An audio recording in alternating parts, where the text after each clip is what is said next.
What is going on, guys? It's your boy Dylan the Villain, and we're coming back at you once again with some more Total Extreme Wrestling. It is Monday, week 2, November 1997.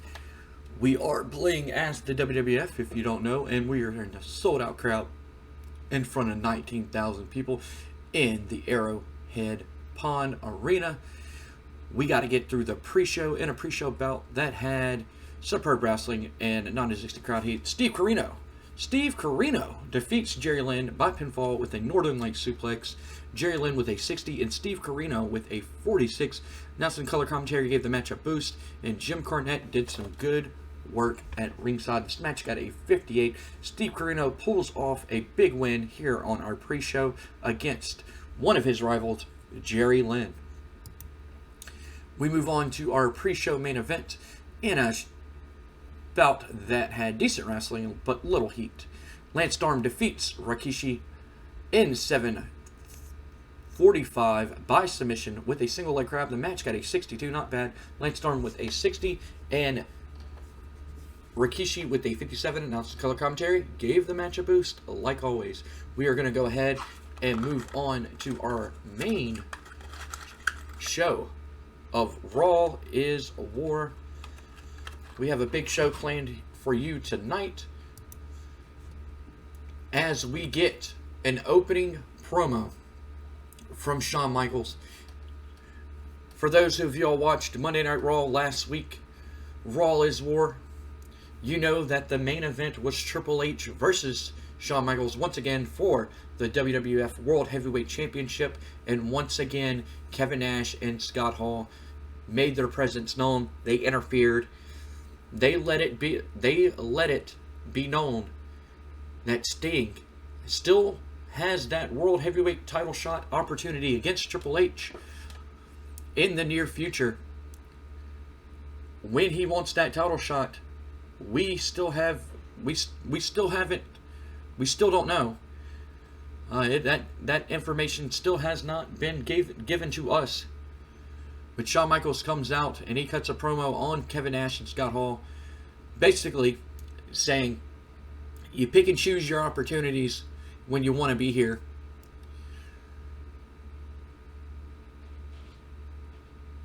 And Shawn Michaels is, I'm not having it.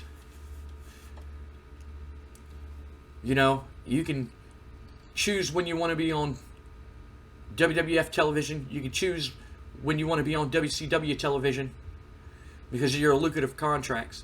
Shawn Michaels says, I don't care about your lucrative contract. I don't care what kind of contract I'm under. I don't care if I get fired. I don't care if I get suspended. I don't care what happens. You want to come to my show, my company,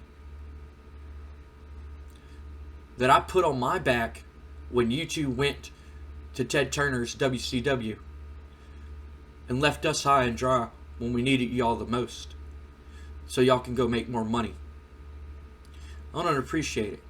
I don't appreciate y'all crawling back here trying to insert yourself into a main event.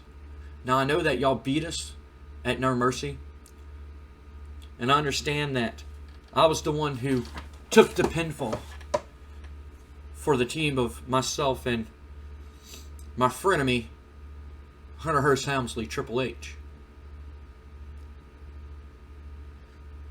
But I tell you one thing. I don't care if it's Nash. I don't care if it's Hall. Y'all are not man enough to face me in the ring one-on-one. You always like to do the number games. You always like to hide behind your baseball bats and your unpredictability of not knowing when y'all are going to come here. So I'm going to throw it out there.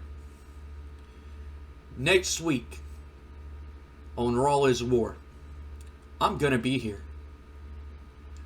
I'm going to be in the back with my wrestling gear, waiting for either one of y'all to show up. I know that y'all have y'all's own personal security when y'all come here. They separate you from the rest of the locker room. Because you know damn well if you step foot in our locker room, those boys back there will eat you alive. So I'm issuing an open challenge to either Kevin Nash or Scott Hall. I don't care who it is. Because I'm starting to get sick and tired, just like Triple H is starting to get sick and tired. And I know me and him don't see eye to eye. Me and him ain't the best of friends anymore. But we do agree on one thing. And it's that people like y'all don't belong here. This company is about people who care about this business. People who love this sport of professional wrestling. Not people who only care about the money. Yeah, I went there.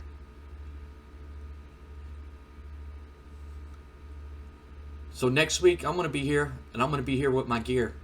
And I'll be waiting for y'all too. So if you're man enough to show up, show up. But I know both of y'all are cowards. And y'all won't show up. Y'all won't even step foot in this arena. So next week, I'll be waiting. And I hope that y'all are not the cowards that I know that y'all are. We move on to the next segment. Shawn Michaels calls out Kevin Nash and Scott Hall. He says, hey, y'all want to interfere in my matches? Y'all want to poke your nose in y'all's matches? In my matches? Then come on. Next week on Raw, come on. If you have that lucrative contract that lets you appear on any show anytime that you want to. Come on. Come on. I'm ready. I'm ready for you. We move on to the next segment, which is our opening contest, which is a tag team match between APA and the Eliminators. And Test pinned John Cronus with an impact attack. The match got a 45. Our pre-show matches did a little bit better. I was debating on what I wanted to put on the main card. And obviously the crowd did not like having a match outside of the pre-show between workers that they didn't care to see. Test with almost a 60, a 59, and A-Train with a 56, Perry Saturn with a 54, and John Cronus with a 47. John Cronus and Perry Saturn have great chemistry teaming together. They also have the tag team specialist bonus. Not the color commentator gave the match a boost, and we already know about the crowd not being too pleased with seeing people that they believe should not be on the main card, but the pre-show. This match got a 45. Could have did better, in my opinion. But we are going to move on to the next segment, which is Edge and Christian, and they're backstage with their WWF World Tag Team Championships, and they're getting interviewed by Michael Cole. And Cole says, guys, at the pay-per-view 2 weeks ago, y'all become the new WWF World Tag Team Champions when you defeated the former champions, the Dudley Boys.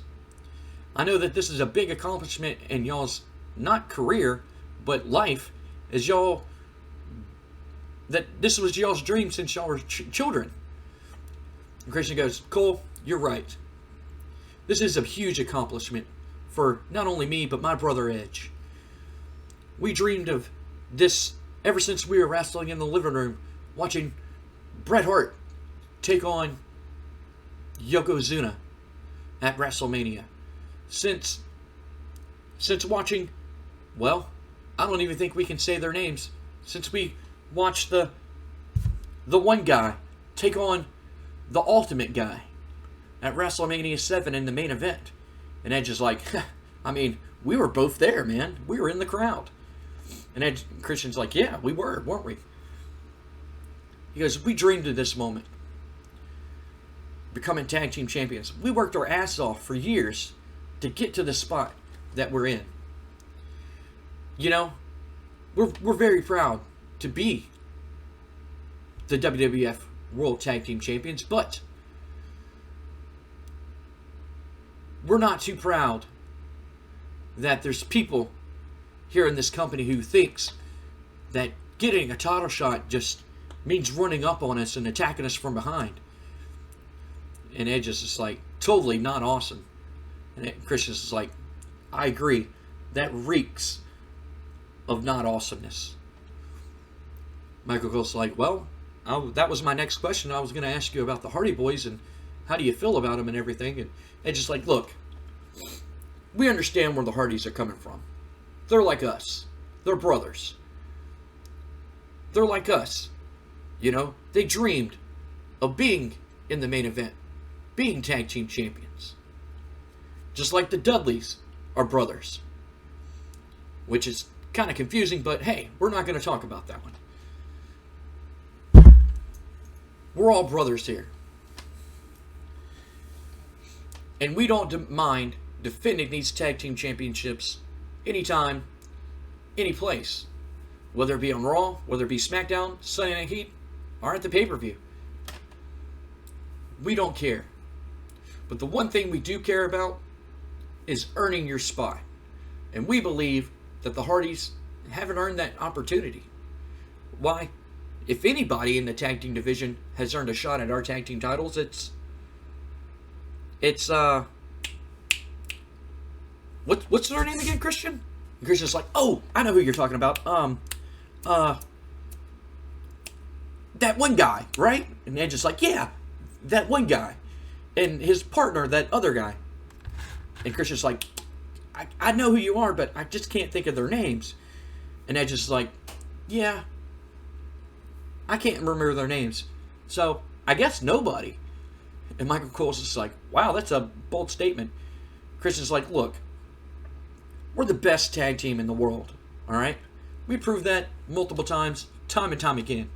When my brother Edge was out hurt, I proved why not only am I a dominant tag team specialist, but also a singles competitor too. And Edge is like, that he did. But now that we're back together and you're WWF World Tag Team Champions, nobody on the roster has proven why they deserve to be number one contenders. And we're definitely not going to give a shot to somebody who runs up and attacks us. Why? Their attack on us was childish and kind of sad, to be honest with you.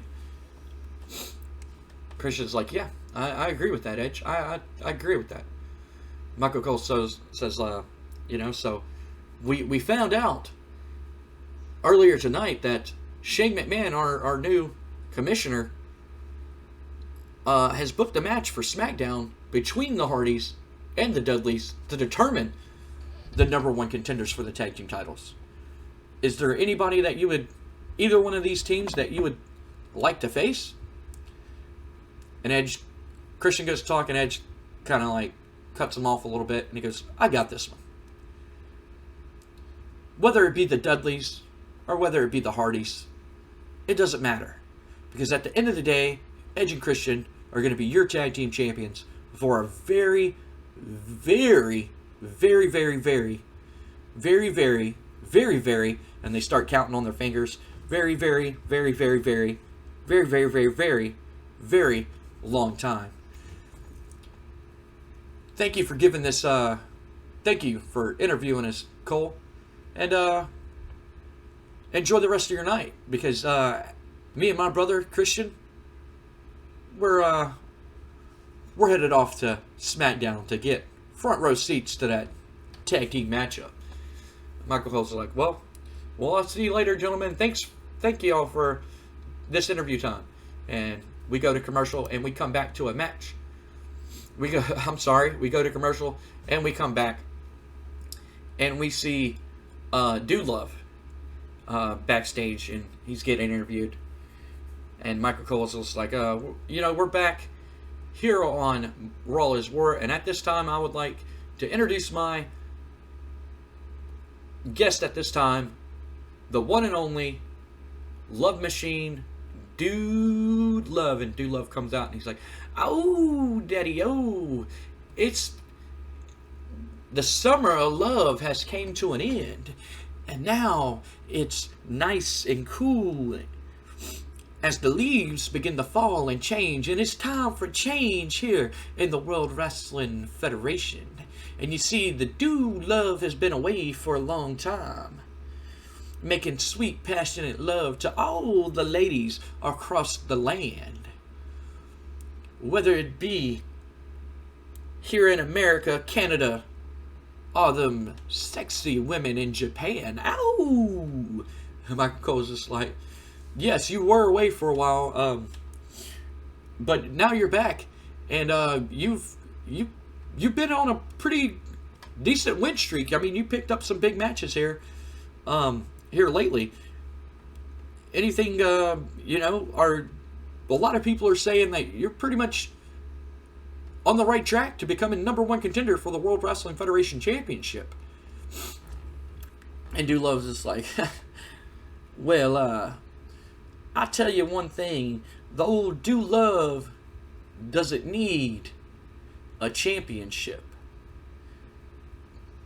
Dude Love doesn't need gold around his waist to let everybody know who runs this place.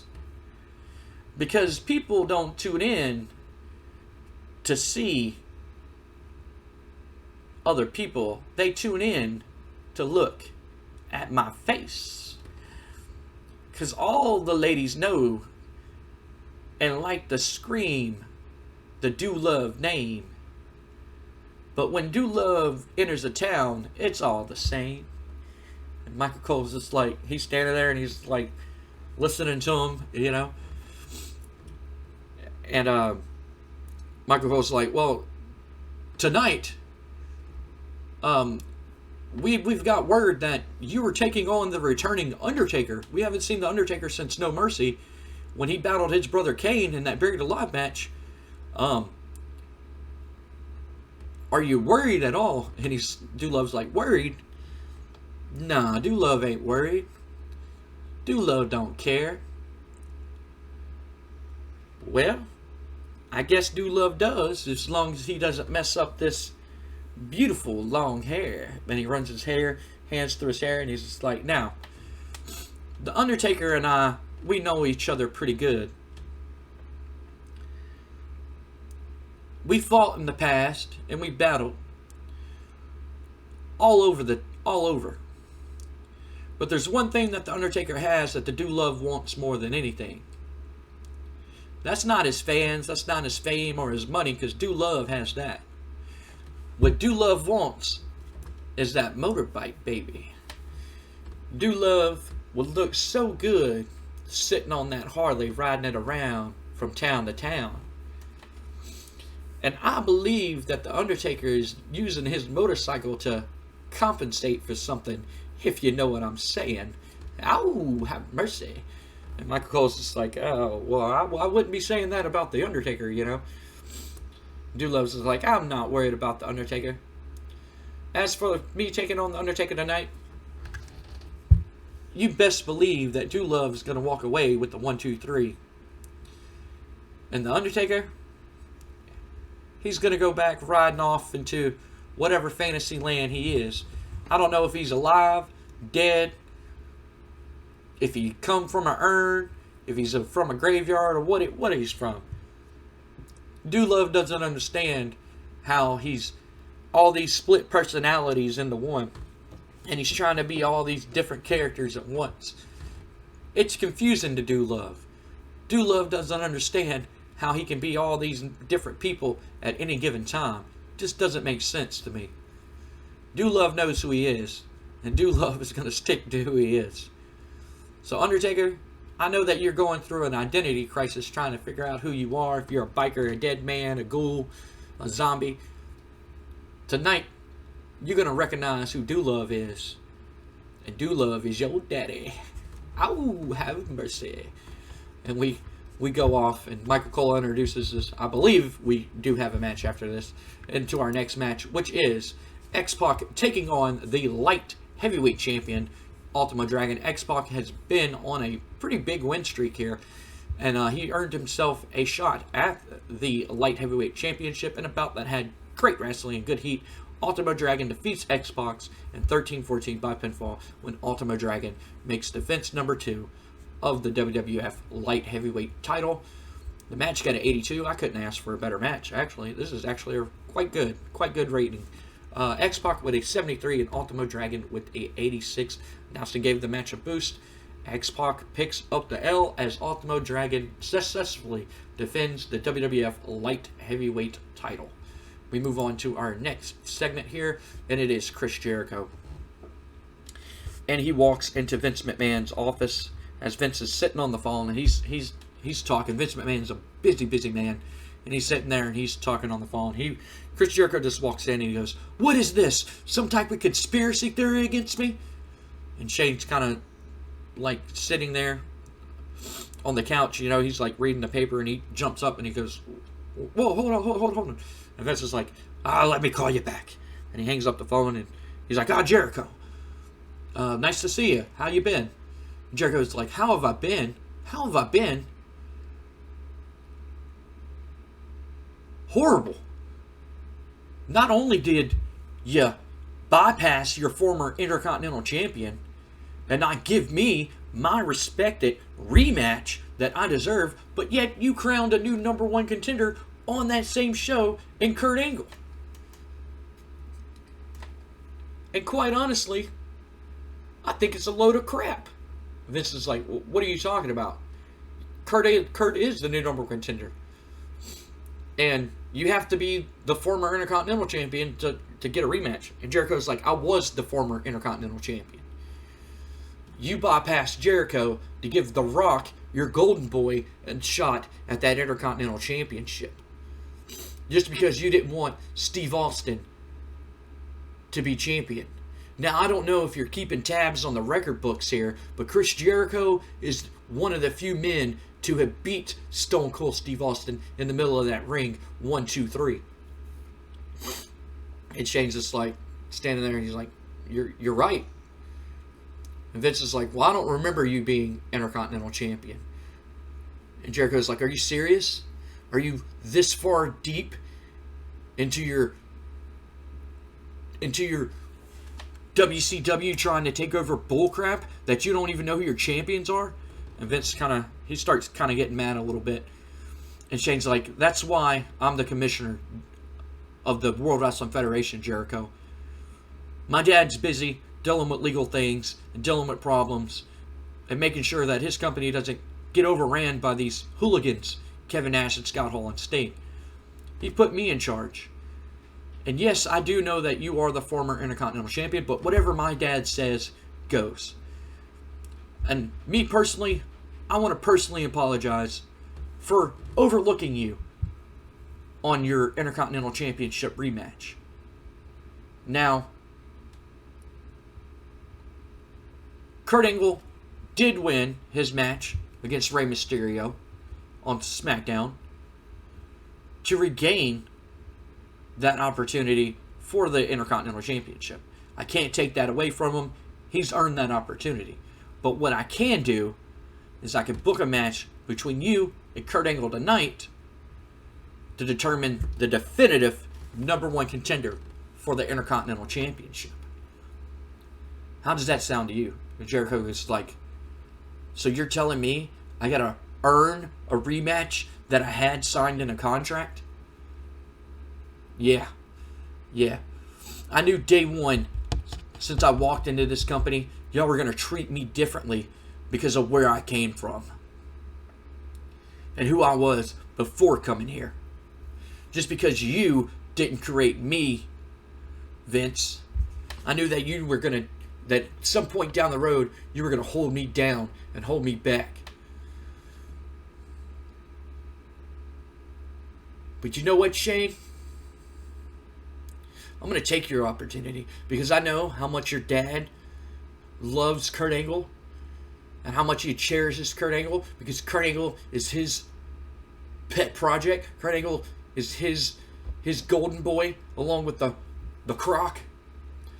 So I'm going to take your opportunity and I'm going to humiliate Kurt Angle in the middle of that ring. And then I'm going to go on and I'm going to humiliate your golden boy, The Rock, that you destined to be the future of the World Wrestling Federation and win back my Intercontinental Championship. So, thank you, Shane, for this opportunity and everything that you have given me to better myself here in the World Wrestling Federation. But don't think for 1 second that I haven't forgot about what is going on and how you're cheating guys who've earned their shot out of their shot, Vince. Vince kind of just sits there looking mad, and he goes to say something. Shane kind of puts his arm down. He's like, thank you, Jericho. It's best if you go get ready for your match tonight. Jericho's like, yeah, I will. And he walks out of the office, and Vince is kind of sitting there, and he goes to say something, and Shane's like, I took care of it. I'll take care of it. I got it. He's like, Jericho, Angle, tonight, number one contender. We got it. I got it taken care of.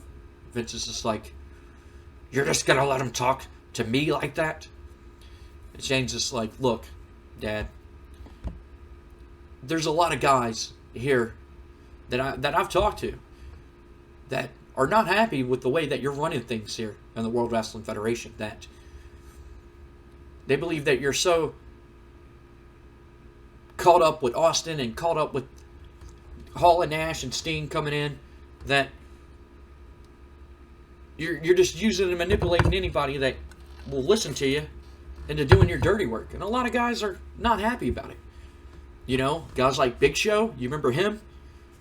Vince is like, he couldn't get the job done. He's like, what about Taker? What about Kane? You know, these are guys who've, especially Taker, he's been loyal to you for years. Vince is like, I don't have time for this. And he just picks up the phone and he pushes like a number on speed dial, and he's like, yeah, I'm back. And he starts talking, and he turns around in his chair, and Shane kind of just shakes his head, and he looks at his dad, and he shakes his head, and he's like, whatever, you know, you're not going to listen. So he walks out, and we go on to our next segment, which is, we cut to the ring, and it is Taz. And he's standing in the ring. And he's talking about the new, that he christened the Extreme Hardcore Championship, as he is the ECW World Heavyweight Champion and the WWF Hardcore Champion. And he basically unified those two titles into one, saying that he is the Extreme Hardcore Champion because he's tired of guys like Raven putting down hardcore wrestling and putting down where he came from, ECW and everything. And Taz has been doing pretty much an open challenge. Anybody in the back who thinks they're hardcore enough to take away the Extreme Hardcore Championship from Taz, they can step up or step aside.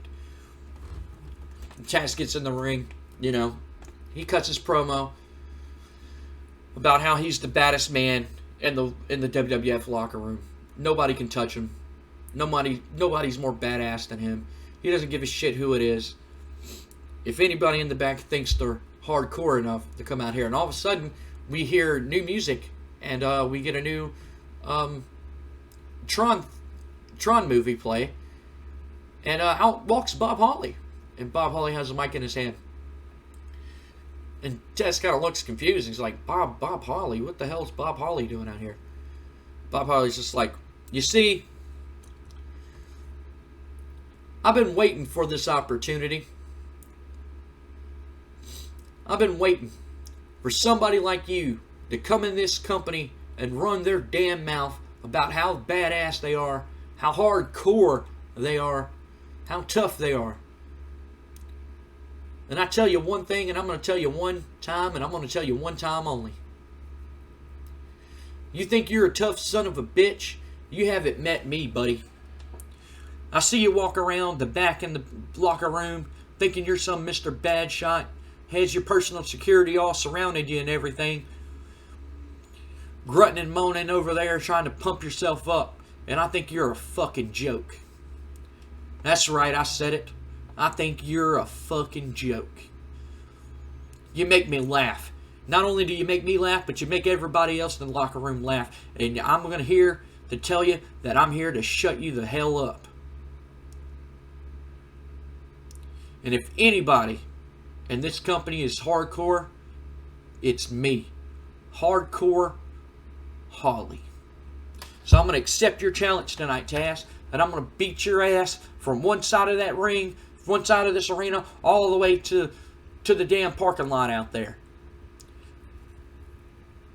And I'm going to shut your ass up once and for all. And he throws down the mic, and he heads to the ring, and they have their match, and Taz beats Hardcore Holly in a hardcore match by submission with the Taz submission. Taz makes defense number 2 of the WWF Extreme Hardcore title. This match got a 77, Taz with a 76, and Hardcore Holly with a 63. The Ravens Headache storyline advances. Announcing color commentary gave the match a boost. Taz shuts up Hardcore Holly and proves to Hardcore Holly that he's not all talk. He's a bad son of a bitch. And he will choke you the hell out. And this match got a 77. We move on to our next segment of the night. And we see APA in the back. And they're playing cards. They're drinking beer. They're smoking their cigars. And Kurt Angle walks up to the door. You know, we see Kurt Angle. It's on Kurt Angle. And he walks up to the door, the APA door. And he knocks on it. Come on in. Come on in. And Kurt Angle walks in. And he's looking around and everything. You know. He's like, guys, I just want to thank y'all for what y'all did for me on SmackDown. You know, the way that y'all handled the Big Show was just phenomenal. And Farouk cuts him off and he goes, whoa, whoa, whoa, whoa, whoa. What are you doing? And Kurt's like, I just want to thank y'all for what y'all did. And Farouk's just like, hey, we don't talk about what we done. We don't talk about our past work. We got paid. We got laid. That's all we care about. Now, if you ain't here to talk business, your thank you was us doing what we got paid to do. Now, if you ain't here to talk business or to sit down and play some cards with us, then you can leave. Cunningham's like, no. I apologize, guys. I am here to talk business. And Bradshaw's like, well, we're listening. And he cracks open a beer and he pushes it to Kurt Angle. Kurt Angle kind of looks at the beer and he's just like, no thank you. And Farouk and Bradshaw look at each other and it's like, no, what the? You don't want to drink a beer. Bradshaw kind of shrugs his shoulders and he shotguns the beer down. And Kurt's just like, look, tonight I have a match against Chris Jericho. Alright? Now, I beat Rey Mysterio on SmackDown. 1, 2, 3, fair and square, in the middle of the ring. And I don't think it's fair that I have to go out there and defend my number one contendership title shot match for the Intercontinental Championship against a guy who lost it in the first place. Right? Do you think that's fair? Farouk's just like, man, I don't give a damn about that. What does that have to do with us? Kurt's like, look, I'll give y'all another $10,000 if y'all can take care of that problem for me. Bradshaw looks at Farouk and he's like, $10,000? Hell, I mean, the kid knows our asking price. Farouk's like, that he does. But Kurt, we can't do that, man. Kurt's like, what? Why not? What? That's y'all's asking price, right? $10,000? Do you want more? $20,000? And Farouk's like, man, I'm sorry to tell you this, Kurt, but somebody paid us not to help you anymore. And he's like, Kurt's like, what? Who? How much did they give you? I'll double it. And Farouk's like, man, as much as that sounds nice, I don't think you can match their asking price. Kurt's like, name it. He's like, $500,000. Kurt's like, $500,000? He's like, half a million? Who paid you $500,000 to not accept my work offers for y'all? Farouk's like, man, we can't talk about clients, but we can't say any names, but their initials is the Big Show. Kurt Angle's like, he puts his hands in his face and he's just like, the Big Show's here tonight? Farouk's like, possibly. Kurt's like, possibly? You can't even tell me if he's here tonight? He's like, look, he paid us not to say anything, man. He's like, I'm breaking code just talking to you right now. And Bradshaw, like, hits Farouk and he's like, hey, man, you're not supposed to say anything. And Farouk's like, shut the hell up, you know? And Kurt's just like, oh my, the Big Show's here tonight. And he knows that I paid y'all to beat him up. And Farouk and Bradshaw's just like, you know, they kind of look at each other and they're just like, they don't really say anything, but they say it, you know, by their facial expressions. Like, yeah, he knows that you paid us. And Kurt's like, he starts sweating and panicking, and he's like, I gotta hide. And he runs off, you know, he just takes off, and Farouk and Bradshaw just kind of like look, and they shake their head, and Bradshaw looks at Farouk, and he's just like, you know that boy's gonna go cry in the lockers, right? Farouk's like, man, I don't even care. He's like, you gonna cut these cards or what? Bradshaw's like, yeah. They start playing cards again and all that good stuff. This segment got an 84. Thought it was gonna do a lot better. Kurt Angle looked excellent. He performed good without having a script. Color commentary and announcing color commentary gave the segment a boost, and Kurt Angle benefited from having crowd support. We move on to our next segment, which is a promo from Bret the Hitman Hart. It's a pre-recorded promo, and I'm going to try to do my best Bret Hart impersonation here. But Bret Hart, he's standing there, and he goes, you know, for weeks now, I've watched somebody, my brother, and my friend, stab me in the back, saying that I held them down to better myself, to bring myself up one step above them. And I've never done that. And that really hurts.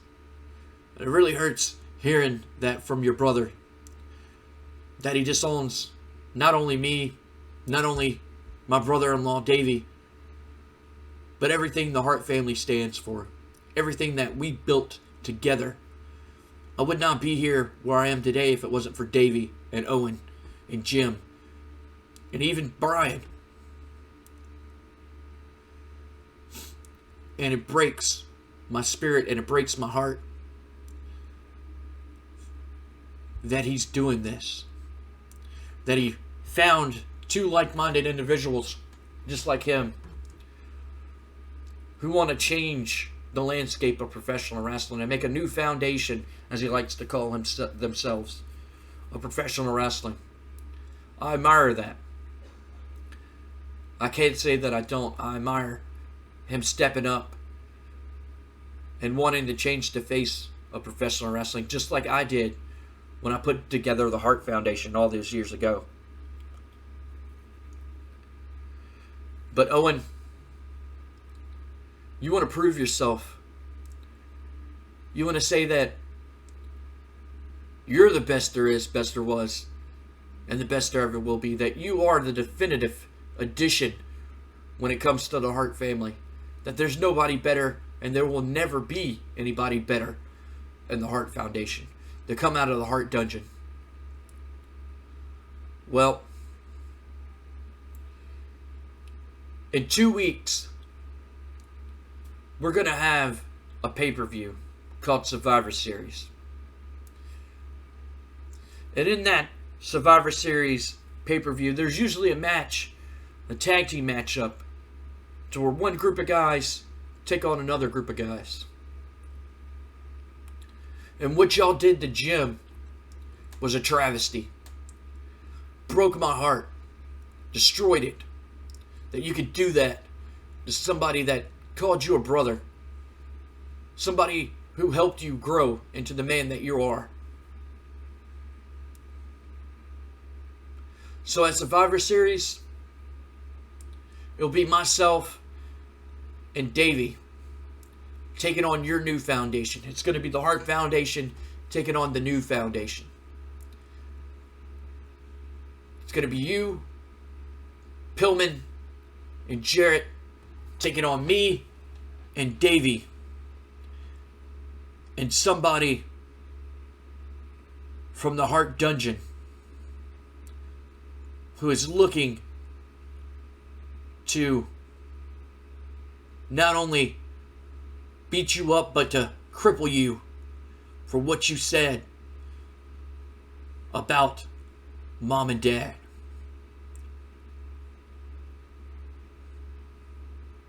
So, Owen, I'll give you until next week to make up your mind on whether you accept this match or not. That's up to you. But I know that you three don't stand a chance against me, Davey,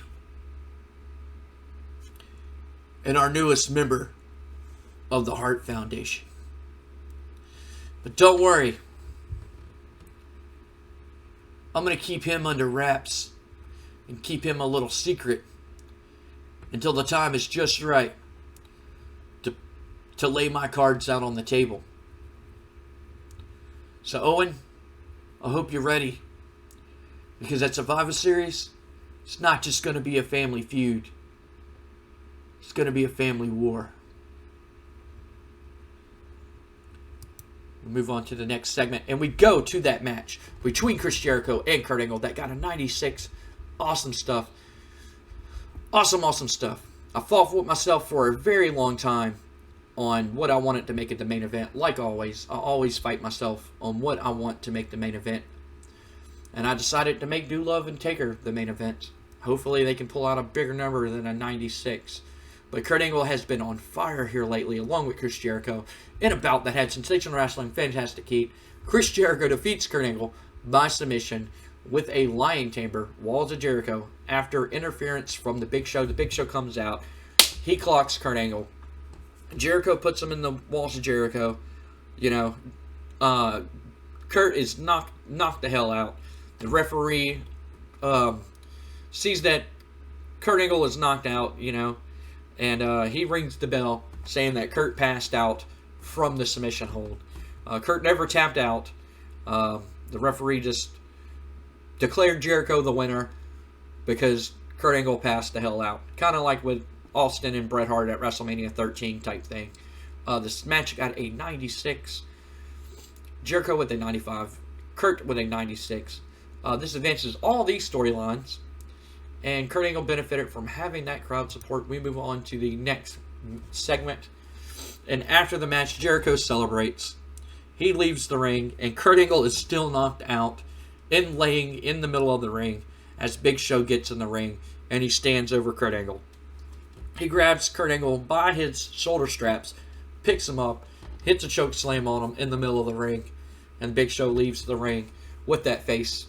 You know, he's pissed off with that face. And he leaves the ring and everything like that.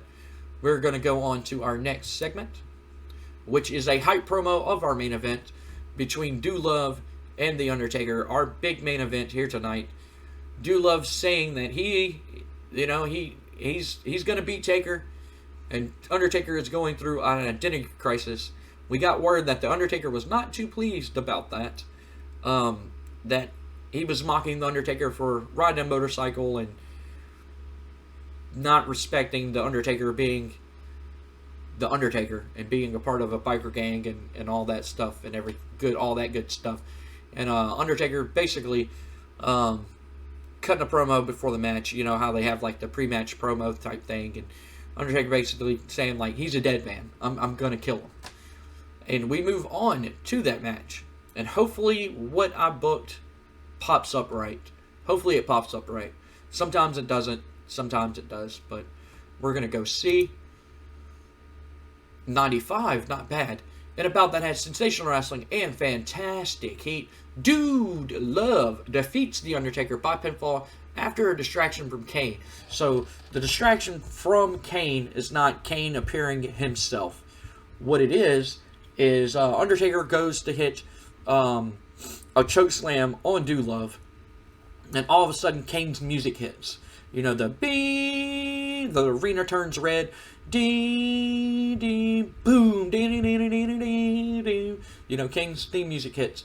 And Undertaker is standing there, you know, and he has Doolove in a chokeslam, and he's looking up at the walkway, and Kane's not appearing, and Undertaker's like, what the hell is going on? You know, the fire goes off in the ring, scares the shit out of Tim White, the referee Tim White. Scares the shit out of Tim White. Tim White, you know, falls down on the ground and everything like that. And, like, covering up from the fire that goes off from the turnbuckle. Undertaker's kind of, like, standing there, and he's like, where the fuck is Kane? You know, like, as we've seen the last of Kane, the last time we seen Kane was that Buried Alive match that the Undertaker defeated him in and buried his brother alive. But at the end of that, we saw a hand come up out of the grave, but it went limp and everything. Is this Kane making mind games with the Undertaker? Basically saying that I'm not dead. I'm very much still alive, and I haven't forgotten about you. Or is this some scheme that somebody's pulling against Undertaker? We don't know. But Doolove took advantage. He hits a nut shot on the Undertaker, puts the double arm DDT. Boom! Hits the double arm DDT on Undertaker. Picks up the win. And beats the Undertaker. Undertaker is not happy at all after the thing. You know, Doolove, he rolls out of the ring. He celebrates, and you know he's like, yeah, I won. Woo! I beat the Undertaker, and he's all happy and he's celebrating and shit. And the Undertaker's standing up, screaming at the ref, like, what the hell? Like, he hit me in the nuts. You didn't see that and everything. And Tim White's like, you better not lay a hand on me. I'm the referee. And Undertaker's just like, you know, like he's just like, I don't give a shit. And he chokeslams Tim White in the middle of the ring as Tim White lays there. And Undertaker, you know, he doesn't look too pleased. And as the Undertaker gets on his bike and he rides it up as we finish the show, Undertaker, somebody is playing mind games with the Undertaker, playing Kane's theme music, setting off his pyro and everything. Somebody is playing mind games with the Undertaker. We're gonna have to find out who that is. We're gonna finish the show. The show got a 96, not bad. Increased our popularity in 32 regions. Could have increased our popularity more in Canada, but due to the TV deal that we have in Canada, we have the best TV deal in Canada, and they're not very big like we are in America. Once again, the co-main event did better than the main event, but the main event still did good. I'm still happy with that rating. We are going to go ahead and finish the show. It is September 19th when I'm recording this.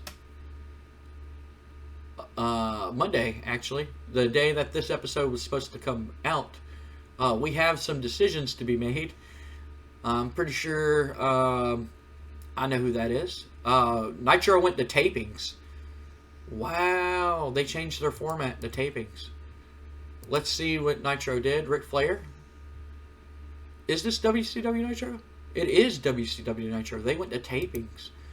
Wow, they're doing really bad. I'll put it that way. Lex Luger defeats him to continue to be the WCW champion.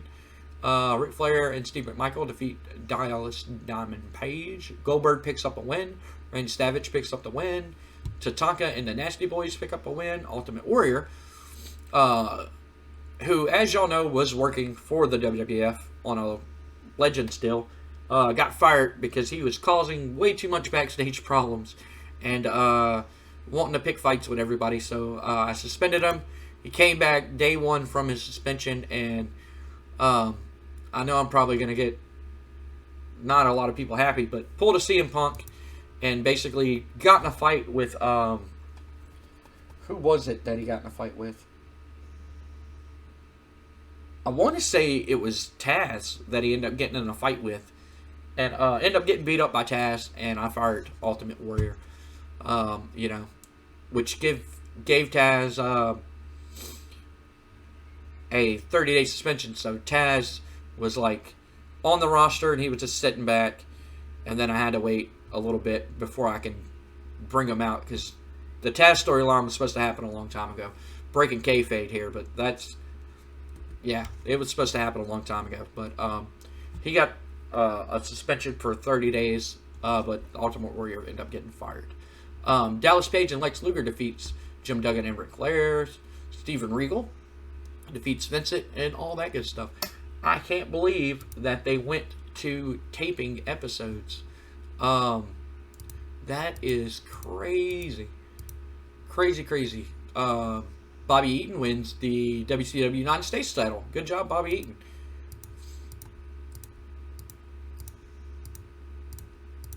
And that is it. We are not going to do that on screen. But thank y'all for watching, guys. Thank y'all for liking the video like always. Thank y'all for leaving comments down below. I highly appreciate it. Any comment that y'all make down below, I get back to it as soon as possible. I thank y'all highly for those of y'all who do watch it and who do like the video. I highly appreciate it. Keeps me motivated, keeps me wanting to move forward and continue the stave and stuff like that. Sorry for the late episodes. I just kind of been going through a lot of personal things and dealing with a lot of stuff, you know, I'm not going to air my personal problems out on me and Sky Wu Tai's YouTube channel, but you know, I've just been going through a lot of personal things lately, and kind of needed time away from this to clear my head and get back in that creative mood and everything like that.